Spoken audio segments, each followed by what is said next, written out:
প্রিয় দর্শক, শীতকাল আর বাড়ির গাছের লাউ শাক। চলুন আজকে রান্না করব মাত্র 10 মিনিটে, তবে নিরামিষ। কিন্তু গার্লিক ফ্লেভার আমার চাই। কথা না বাড়িয়ে সরাসরি চলে যাব রান্নায়। শাকগুলোকে কেটে বেছে গুছিয়ে নিয়েছি, সেই ভিডিওটা এখানে শেয়ার করিনি। এরপর একটা পাত্রে অল্প তেল দিলাম, আর এই তেলে পুরো রান্নাটা কমপ্লিট করব। এর মধ্যে দিয়ে দেবো পাঁচফোড়ন। চাইলে আপনারা শুধু কালো জিরে ফোড়ন দিয়ে কিংবা জিরে ফোড়ন দিয়েও রান্না করতে পারেন। আমি তেলটা গরম হয়ে যাওয়ার পরে এখানে পাঁচফোড়ন দিলাম। যখন একটু ভাজা হবে, 5 থেকে 7 সেকেন্ডের মতো হয়তো লাগবে, তারপর এখানে দিয়ে দেবো বেশ কিছু গার্লিক কুচি করে।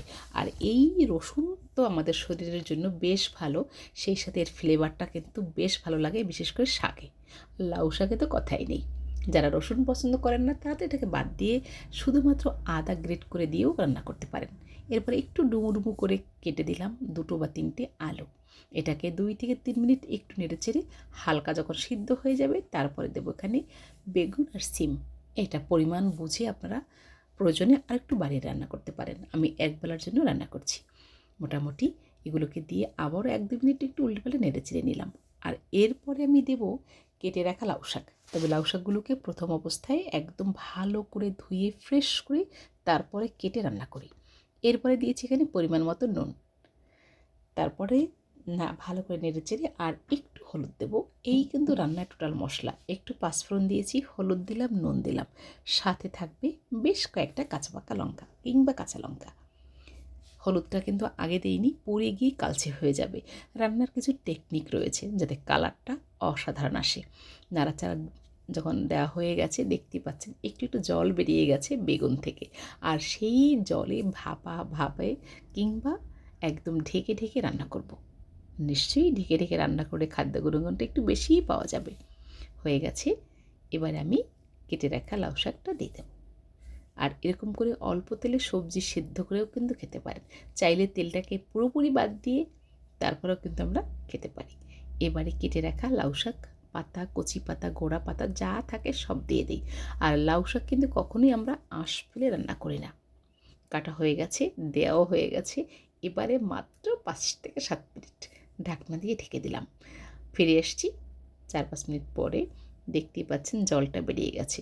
আর যারা কাঠের উনুনে রান্না করেন তারা সামান্য 1 কাপ কিংবা 2 কাপ পরিমাণ জল ব্যবহার করতে পারেন। আমার ঢাকনায় ছিদ্র নেই, তাই বাষ্প হয়ে ভিতরে জলটা বেড়ে যায় সব সময়। সবজি যখন সিদ্ধ হবে তখন কিন্তু আমরা এটাকে ভেঙে দেব না। যখন মোটামুটি ভালোভাবে সিদ্ধ হয়ে যাবে, তারপরে আমরা নাড়াচাড়ার মধ্যে অনেকটা ভেঙে যাবে। আর এরপরে এখানে আমি দিয়ে দিয়েছি অল্প একটু সর্ষে, সামান্য একটু পোস্ত ছিল, আর 4-5টা কাঁচা লঙ্কা। এটাকে নোড়ায় বেটে এখানে দিয়ে দিলাম। এবার এটাকে দিয়ে 4-5 মিনিট ভালো করে উল্টেপাল্টে নেড়েচেড়ে দেবো। সামান্য কয়েক দানা চিনি অ্যাড করব, আর একটু মনে হলো নুন দরকার, সেই নুনটুকু এখানে দিয়ে দিয়েছি। সুপ্রিয় দর্শক, এবার আবারও উল্টেপাল্টে নেড়েচেড়ে দেবো। কখনও নিরামিষ রান্না করলে রসুন ছাড়া জিরে ভাজার গুঁড়ো দিয়ে থাকি। আজকে আর কোনো কিছুই দরকার নেই, যেহেতু গার্লিক ফ্লেভার রয়েছে, সেই সাথে একটু সর্ষে পোস্ত রয়েছে বাটা, আর কাঁচা লঙ্কা। এটার টেস্ট কিন্তু অন্য ধরনের। প্রায় হয়ে গেছে, এবার এটাকে নামিয়ে ফেলবো।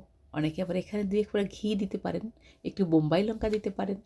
আমি আর কোনো কিছুই ব্যবহার করছি না। একদম সিম্পলভাবে সকালবেলা রুটি হোক কিংবা একটু গরম ভাতের সাথে এই শাক কিন্তু অসাধারণ লাগে। সুপ্রিয় দর্শক, একের মধ্যে অধিক গুণ। কম তেল মশলা, গ্যাস খরচ কম হয়, মানে শক্তি কম খরচ হয় এবং শরীর সুস্থ থাকে। আর কি চাই?